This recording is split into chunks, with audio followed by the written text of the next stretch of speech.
name's Beck and welcome to a reading vlog. It is October 31st, so happy Halloween, and I wanted to start this reading vlog because I have recently just reached my reading goal for the year. So I have read 60 out of 60 books and I'm very proud of myself. I thought I'd get to 100, but it's okay, I still got to 60, but I still have a couple of books that I want to knock off my to be read pile, and that's why I'm creating this vlog.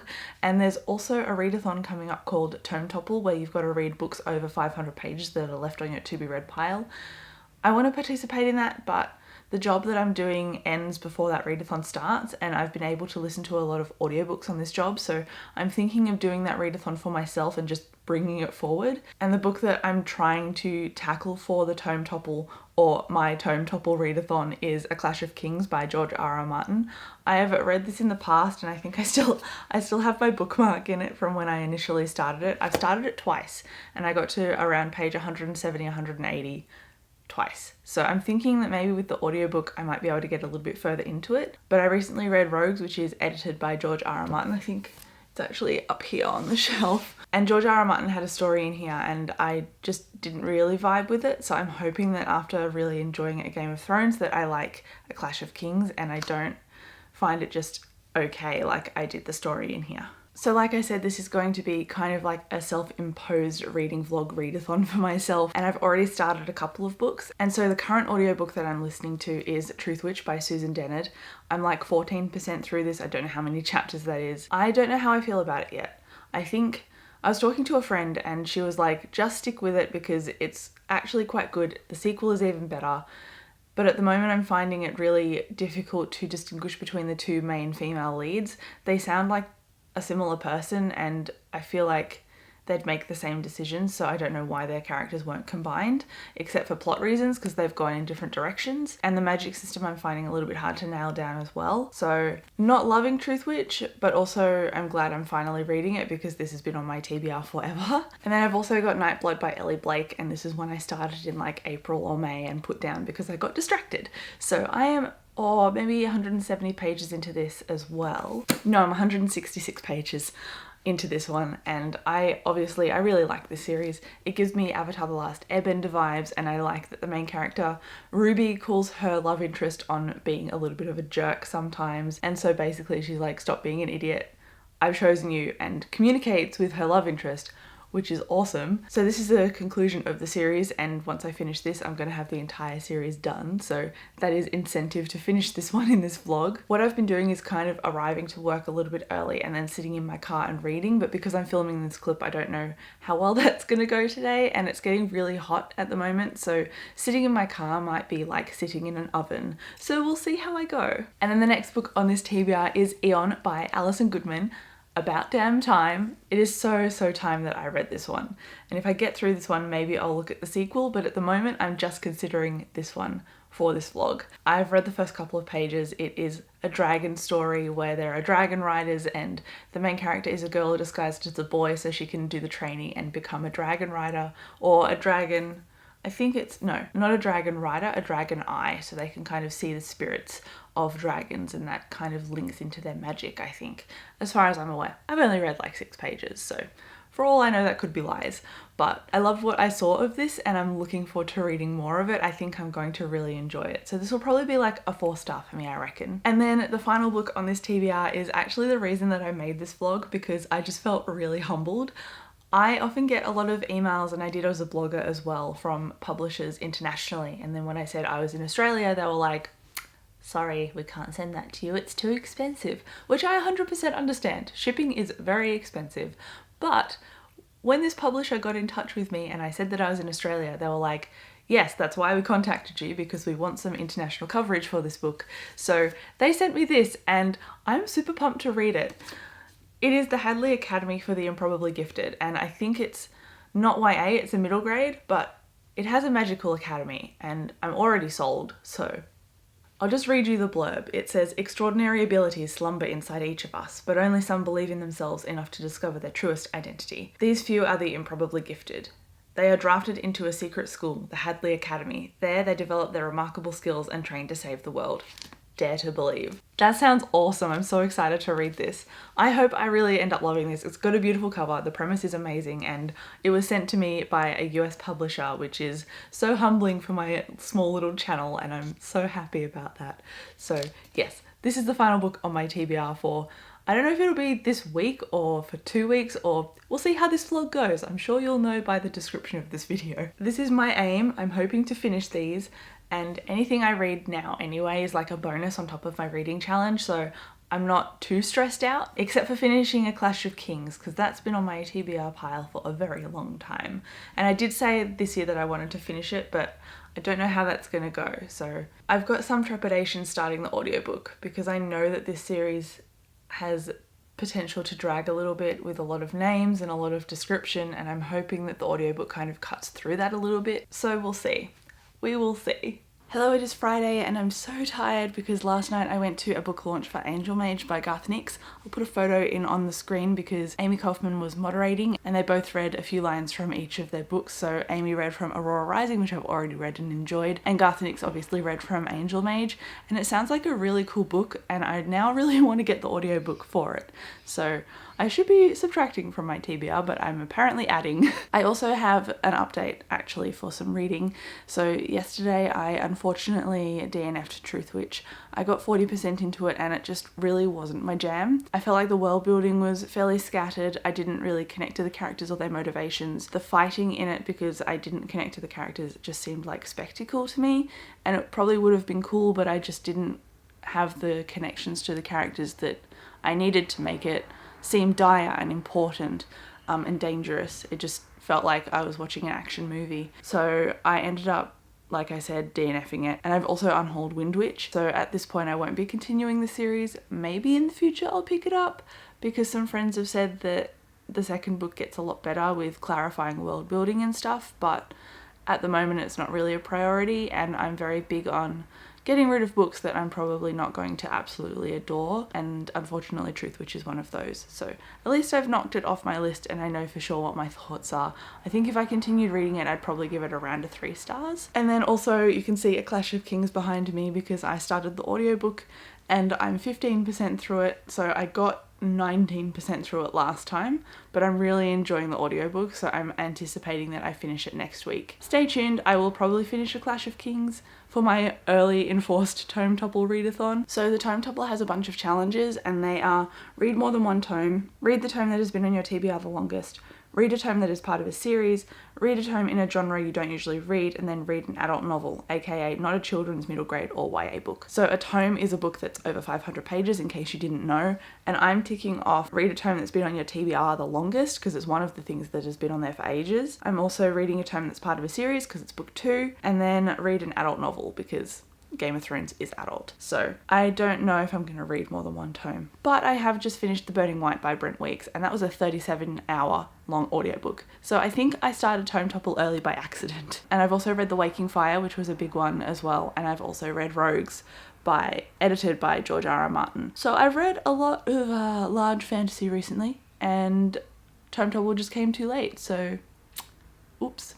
I do have The Heroes by Joe Abercrombie, which is a book set in his first law world. So that's about 23 hours on audiobook. I'm anticipating it's more than 500 pages long, so it would fit into tome topple for read more than one tome. But I don't know if I'm going to get to it as well as A Clash of Kings, because I don't know how long A Clash of Kings is going to take me. Probably about a week, maybe a bit less, but I don't think I'll be able to finish both A Clash and The Heroes. So I thought I'd mention it because it might be worthwhile mentioning it, but I likely won't get to it for tome topple readathon. And then, oh yeah, as for physical reading, I haven't really read much more of Nightblood because I got to work the other day and it was too hot, and so I just lazed in my car in the sun and then went into my shift, and that might happen again today, so we will find out. But I actually need to leave for work now, so I will see you later. Hi, it's Monday and I have a reading update, which is good because I've actually been making progress through the things that I said I'd read, which is the main goal for a reading vlog, but it's something that I haven't been able to stick to consistently throughout the year. So I am 250 pages into Nightblood, and I'm thankful that I'm reading through this quicker than I thought. I have struggled to read during the week when I get to work, like I said, before my shift starts, only because it's been so hot. But typical Melbourne, last week was hot like summer. This week is rainy like almost winter, and it's supposed to be spring, but That's Melbourne for you. So hopefully this coming week, except for tomorrow, which is a public holiday, I will get a little bit of reading done before work. So I'm aiming to finish this by the end of this week, which is good. The only thing I really have to say about this since I talked about it last is that I did say that I liked the main character Ruby and how she called her love interest on being a little bit of a jealous jerk, but he seems to have just been a jealous jerk, and that's the only facet of his character that is active in this plot. And their love triangle, even though I thought it was fairly resolved in the previous book, has kind of come back up in this book as a point of contention between Ruby and her love interest, which is frustrating because I don't want to read about a love interest and a love triangle. I want to read about an elemental magic story. So it's started to make some headway more into the magic and elemental stuff now, but for the first like 200-ish pages it's mostly been the love triangle, which frustrates me. So I'm anticipating I'll give this about a 3 stars. I liked the others, I think I gave them 4 or 4.5, but this one has not been my favourite of the series, which is unfortunate because it's the conclusion. But hopefully I like the ending more than I like what's happened so far. And then I've also been reading A Clash of Kings on audiobook, and I'm surprisingly really enjoying this actually. It does have a lot of themes in it like rape and murder and violence and politicalness and bloody death and all those kinds of things, like the TV show, except a lot darker because the TV show aged up all of its characters, and in this a lot of the characters are like 13, which when you think about Daenerys is really messed up. That said though, even though it's dark, I expected that going in. It is a Song of Ice and Fire.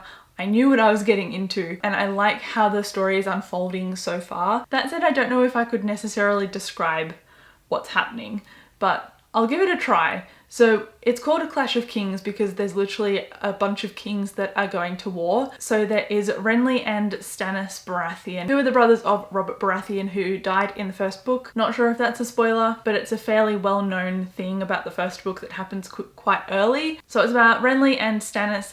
It's also about Robb Stark, who is leading the charge in war at the moment, and it's about the Lannisters, particularly Cersei and Tyrion, who are doing a lot of political manoeuvring at the moment.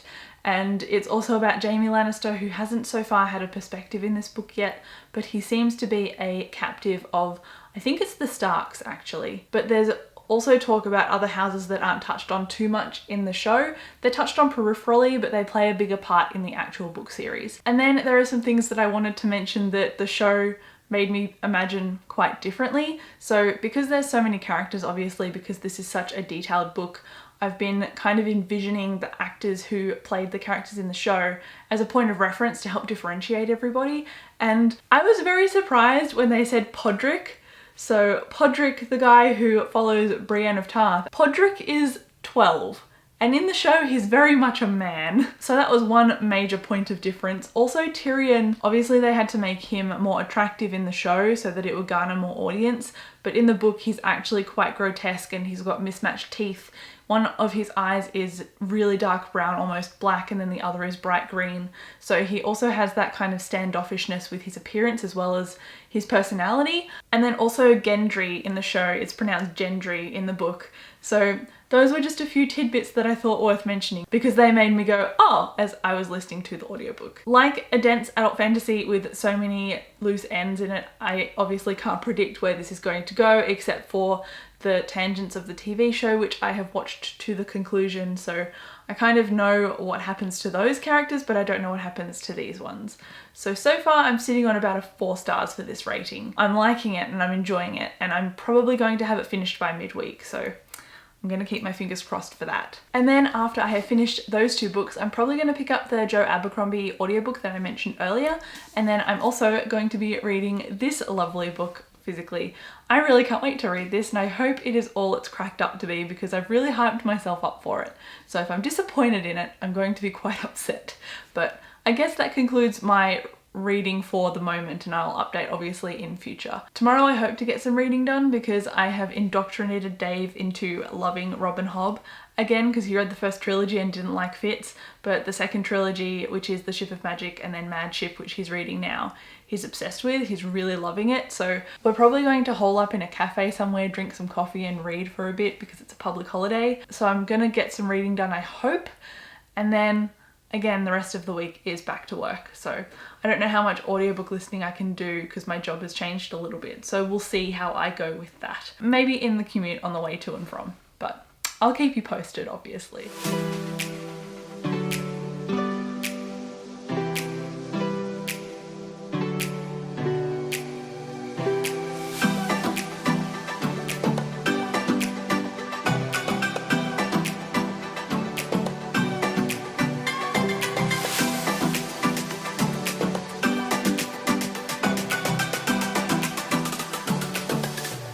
Hello, it's Saturday and it's about 3 in the afternoon and I thought it was about time to update this vlog again. So I have been reading the Hadley Academy book and I'm 130 pages into it, but I thought I'd be obsessed with it, but I'm not really loving it. I tend to compare any middle grade that I like to Percy Jackson and my enjoyment level of that series, and that's probably not a good comparison because I don't know if this is a debut or not, but the way that it's written, I'm not connecting to the characters, and the world building is done in a lot of dialogue exchange at the beginning of the book, so it felt a little bit like an information dump to me. I also couldn't tell you the main characters' names, I'd have to look them up again.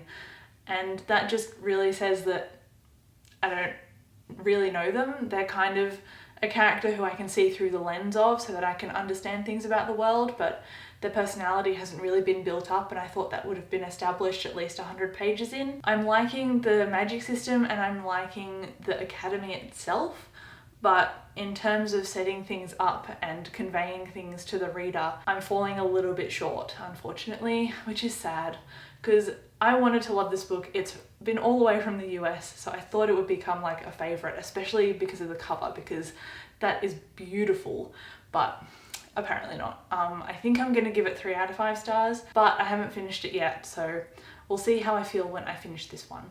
Hopefully I can finish it in the next few days, but I just filmed like 3 videos, so I need to edit all of those this weekend. So maybe after I've done that, I can do a little bit of reading, but we'll see. I want to have videos for next week, so editing definitely takes priority over reading at the moment. I'm making a lot better progress on A Clash of Kings though, because I've got 8 hours or 7.5 hours left of the audiobook, and I've been listening to this on my commute to and from work and then a little bit at work depending on the tasks I'm doing as well. And again, I'm really liking it. I didn't say in my last clip, but I'm really liking Arya's character in this a lot, and I'm liking Sansa as well. I didn't really mention them or talk about them, I kind of just glossed over the Starks in my last update, so I just wanted to make sure that I mentioned that. Their trajectories have been pretty similar to the show so far, so I'm looking forward to see how each of them deviate, if they're going to deviate. I don't know how close the books are to the show or vice versa, so I'm looking forward to seeing the different points of deviation because I've seen it a lot with Stannis, and I know a few spoilers that my dad told me about the books because he didn't think I was going to read them and I told him to tell me. So I'm interested to see where Stannis' character goes, given that I know something major that happens to his character. I just don't know what book it happens in. I'm liking the fact that all of these kings are going to war and there are these politics, and I'm actually enjoying it more than I thought. So probably a 4.5 stars or a 4 out of 5 so far. But I will, of course, let you know my thoughts properly when I finish the book for real. And then lastly, the ever elusive Eon is still on my TBR. This poor thing just keeps sitting there and I'm not touching it at all, and I feel really bad. But after the Hadley Academy, I'm picking this one up straight away. So I just wanted to make sure that I mentioned it to know that it's not been forgotten. And now that I'm done with my reading update, I guess I wanted to talk about really quickly my TBR shelf and also a book haul because I've acquired a few things in the past few days. For my To Be Read shelf, I've really cut back on it and I'm really proud of my progress. So I have 60 to 65 books on my To Be Read pile, and I rearranged one of my shelves. I'll put a photo on the screen so you can see, but I rearranged one of my bookshelves so that pretty much all, apart from like 10 or 12 books that I haven't read, are on that shelf. From a few years ago when I had more than 200 books that were unread, I'm really proud that I can put them all in one place now, and it's looking like a much more manageable number. So of course, naturally, I had to go out and buy more books because bookworm logic. So I got the 3rd book in the Renegade series, Supernova by Marissa Meyer. This was in my anticipated list, no, my quarterly TBR. I think it was in my quarterly TBR because I've talked about this in a video before, but this is a superhero story following Nova. She is a supervillain and she doesn't believe in the good that the heroes can do because when she called them when she was little and they didn't come, her family was murdered by some criminals and now she just doesn't believe them and wants to pretty much get revenge. So this is the last book in that trilogy and I'm really looking forward to reading it. I liked the first book a lot. The second book was kind of like, it was okay, and I talked about it in a wrap up earlier this year. So I'm looking forward to finishing the trilogy and seeing what I think overall. And then following the trend of getting the last book in a series, I got The Burning White by Brent Weeks. I actually have read this giant book already. I listened to the audiobook and this is probably going to be one of my favorite books, or if not the favorite book of the year, because this was just so incredible. The amount of times that I had to stop and pause and almost cry when I was listening to the end of this, because I was sad, I was emotional, and I was happy and overwhelmed. Like, this is just the best conclusion that I've ever read to a story and I loved it. So I'm so happy that I got my butt into gear and read all of the books so that I could read this when it came out, because this was so good. And now I have a copy for my shelf. And then lastly, this was really a book haul for the last in series because I got Crownbreaker by Sebastian de Castell.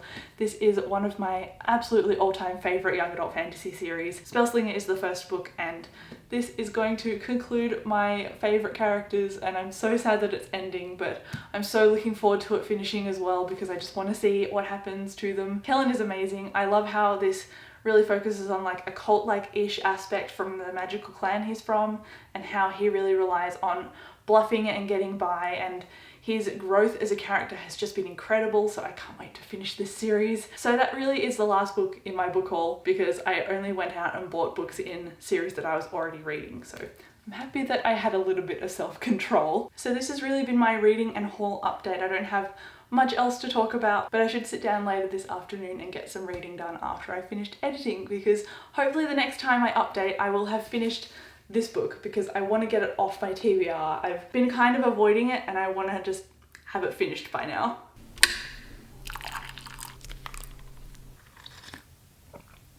It's Monday and I'm not at work because I woke up this morning with a headache, so I thought I would just take the day off and relax. And I also have a reading update of sorts to share. My reading update is that I finally DNF'd Hadley Academy for the Improbably Gifted. I'm really disappointed that I didn't enjoy this book. I got 200 pages in, which is just over halfway. It's like 54%. The characterization was just so lacking that I was really struggling to form any kind of connection with it. I was just not enjoying myself. The plot twists, because I wasn't really connected to the characters, they just seemed silly and they seemed kind of out of left field, and the world building and exposition kept happening from dialogue exchange, which I found not to be to my taste. Unfortunately, I'm not going to be finishing this one and I've, just DNF'd it, which is really disappointing because it looks so pretty and I wanted to like it, but that's just how things roll. In a good turn of events though, I've read 20 pages of Eon and I'm really liking it. I can't wait to uncover more of this story, but I also feel like I'm going to spend today watching Netflix, so.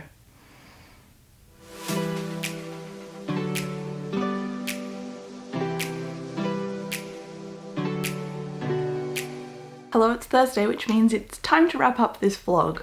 I read 2 books, I DNF'd 2 books, and I'm still reading 1 book. So let's wrap up all of that, shall we? Firstly is my DNFs. So I DNF'd Truthwitch by Susan Dennard. I said earlier in the vlog about why I DNF'd this one. I'm just really disappointed that I didn't get invested in it. I did get like almost halfway, so I think that's a decent amount to say that I didn't like it. And again, I probably won't be continuing this series anytime soon. Next up, I also DNF'd the Hadley Academy for the Improbably Gifted, which is really disappointing to me, but I just couldn't find an emotional stake to get invested in the story, unfortunately, because the main characters operated very much as a lens just to see the world through, and that's not enough for me to get interested in a book.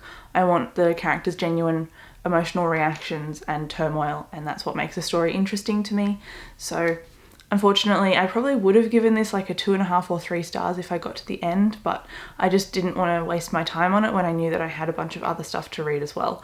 So again, that's why I DNF'd this one, unfortunately. But I'd still like to say a huge thank you to HarperCollins US for sending this one all the way out to me, because I really appreciate that effort and I really wish I liked it, but unfortunately that's just the way the cookie crumbles. I'm still obviously going to read middle grade fantasy because I really like middle grade fantasy. This one just didn't quite hit for me. And now into the books that I finished. So I read Nightblood by Ellie Blake. I think this is the only one that I haven't really given a description of what the series is actually about.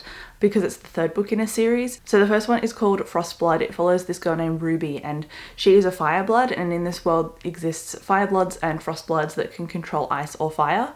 Firebloods, though, are being wiped out by the Ice Nation effectively, and Ruby has to keep her ability secret. So she goes to get her fireblood ability trained so that she can learn how to use it properly and not give herself away, and there she meets a character named Arcus, and it kind of unravels from that point onward, but I don't want to say how or why. And I like in this that the training for the elemental magic took a lot of effort and it wasn't instantaneous, because sometimes when I'm reading a book the taking on of a power seems rather instantaneous and the character is just suddenly very powerful, and that didn't happen instantaneously in this book, and that's why I like this series. I also like the banter and the sarcasm and Ruby's narration. I think it's very genuine, and like I said, in this book she does call her love interest on being a jerk, and that's one of the things I liked.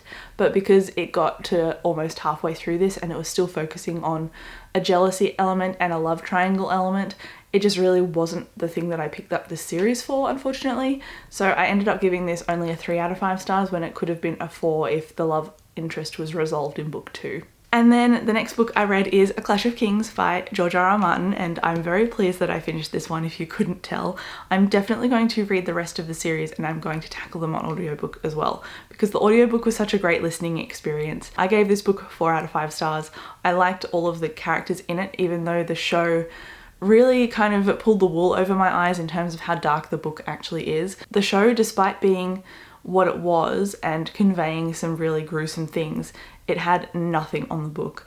The main character of Greyjoy in the show, he's kind of an upstanding citizen. He's a little bit of a hero, but he gets cut down a lot. But in the book, he's just straight up a jerk. He's a rapist. He's a horrible person. And he did like one good redeeming thing, but when we see into his head, he's really, really not a good person. So while I liked Greyjoy in the show, I definitely hated him in the book.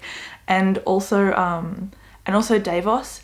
In the show, he's this lovely older man who looks after this little girl, but in the book, he's really seedy and dark, and you don't really know what he's going to do next. Sorry, I've got morning voice, my throat keeps getting all croaky. But most of the other characters I really enjoyed, so obviously Arya and Sansa being 2 of them. I like Tyrion as well. Jaime Lannister wasn't really in this book very much, which is surprising because he was in the TV show of season 2 quite a lot. So season 2 of the show really stuck to the book. So I'm thinking that from book 3 onwards, it's going to start to deviate, I think, because the magic is playing a little bit of a bigger role in the books than it is in the show. So I think that's going to take the forefront of a certain few characters, and I'm really looking forward to that, because the magic is the thing in the show that I wanted them to delve into more, and now that I'm reading the book, I'm seeing that happen and I'm liking it.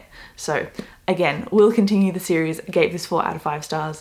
Would recommend it if you're into high fantasy, but it's a little bit hard to get into in the sense that, like the Hadley Academy, I struggled a little bit to get into the characters' heads, but I think that's just the way this is written. It's fairly dense, and so the audiobook, having the book read to me rather than me reading the book, helped me get into it. And then lastly, I got 180 pages into Aeon by Alison Goodman, and I am liking it. It's just detailed and it's a slow burn, so I'm taking a little bit longer than I thought, and also the writing is surprisingly small, so there's that as well. Again, I don't think I talked about this one too much except for at the start when I didn't really know what it's about, but it follows this girl named Aeon. She is a girl who's been disguised as a boy, and she is going into these Dragonite trials to become a master, and her master wants her to undertake these trials and win the favor of the dragons so that he can be restored to his previous status, because he was also a Dragonite in the past. That said though, we've only just started to delve into some of the magic and some of the world building.